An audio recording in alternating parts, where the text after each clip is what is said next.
भारत सरकार और राज्य सरकार खुद पारसनाथ पहाड़ जो हमारा ईश्वर है, इसको इन्होंने बिना आदिवासियों के साथ सलाह मशूरा किए, बिना हमारी भावना को, हमारे ईश्वर को इज्जत दिए हुए हमसे छीन कर किसी और को देने का काम किया है। तो पारसनाथ पहाड़ ये हमारा मरम गुरु यदि हिंदू लोगों के लिए राम मंदिर है, मुसलमान के लिए मक्का मदीना है, या ईसाइयों के लिए रोम का पोप है, उसका मंदिर है, तो ये भी हम आदिवासियों के लिए उससे कम नहीं है। और इसलिए हम इसके लिए लड़ेंगे, आखिरी दम तक लड़ेंगे और इसको बचाएंगे, नहीं तो हम आदिवासियों का अस्तित्व मिट सकता है। लेकिन इस मामले पर मैं आयोजकों से और अब तमाम लोगों से कहना चाहूंगा कि कभी कभी हम ऐसी भीड़ जुटा लेते हैं, लेकिन सही नेता, सही नीति और सही रणनीति और सही कार्य योजना। तीसरी बात कि आदिवासी समाज में आज तक गांव समाज में नशापन, अंधविश्वास, डायन प्रथा, ईर्ष्या द्वेष, आदिवासी महिला विरोधी मानसिकता और वोट को हणिया दारू चखना में बेचना, इन परिस्थितियों में आदिवासी गांव समाज में कभी एकजुट नहीं हो सकता है। और यदि एकजुट नहीं होगा तो बड़ी लड़ाइयां जो जल जंगल जमीन या मारम गुरु बचाना, लुगु गुरु बचाना, ये नहीं कर सकता है। ये जैन वाले लोग राष्ट्रीय स्तर पर इस आंदोलन को खड़ा किए और भारत सरकार और राज्य सरकार को इन्होंने दबाव में डाला और आखिर दोनों दबाव में पड़े खड़े और लिख के दे दिया ये पारसनाथ पहाड़ जैन वालों का है।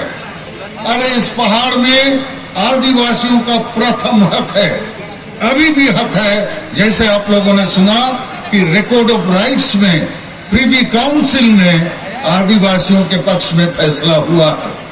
तो मेरा सुझाव भारत सरकार, राज्य सरकार को यही है, आप अविलंब बातचीत शुरू कीजिए और सच्चे आदिवासी जो प्रतिनिधि हैं, ये जो यहाँ सिकंदर हेम्ब्रम है, नंकू टुडू है, बुधन हेम्ब्रम है, ये बाईसी के सभापति, उपाध्यक्ष और सचिव हैं, इनसे आप बात कीजिए और फैसला लीजिए। हम पारसनाथ पहाड़ के फर्स्ट पार्टी हैं, हमारा प्रथम अधिकार है, आप हमको क्यों निगलेक्ट करना चाहते हैं? ये हमारे साथ हमारे धर्म का, न्याय का, अधिकार के खिलाफ फैसला है। चूंकि मरम बुरु, लुगु बुरु, टीर बुरु या और भी जो पर्वतों में हमारे देवता हैं, उनका धर्म क्या होगा? तो आज हम दुर्भाग्य की बात है इस देश में कि 75 वर्ष हो गए हमें हमारा धार्मिक मान्यता नहीं दिया गया है, जबकि ये संविधान के अनुच्छेद 25 में है। दूसरा मुद्दा हमारा है कि झारखंड एक आदिवासी राज्य के रूप में बना था बिरसा मुंडा के जन्मदिन पर। हमारे शहीदों का सपना है अबवा दिसोमरे अबवा राज, मतलब आदिवासी राज। तो यहाँ इसका गड़बड़ी इसलिए हुआ है कि झारखंड में संविधान और कानून लागू नहीं है। दुर्भाग्य से आदिवासी ही मुख्यमंत्री बने, जिस पार्टी से भी, लेकिन संविधान कानून को यहाँ लागू नहीं किया गया। तीसरा हमारा मुद्दा है कि झारखंड में सबसे बड़ी आदिवासी भाषा संताली भाषा को प्रथम राजभाषा का दर्जा मिलना चाहिए।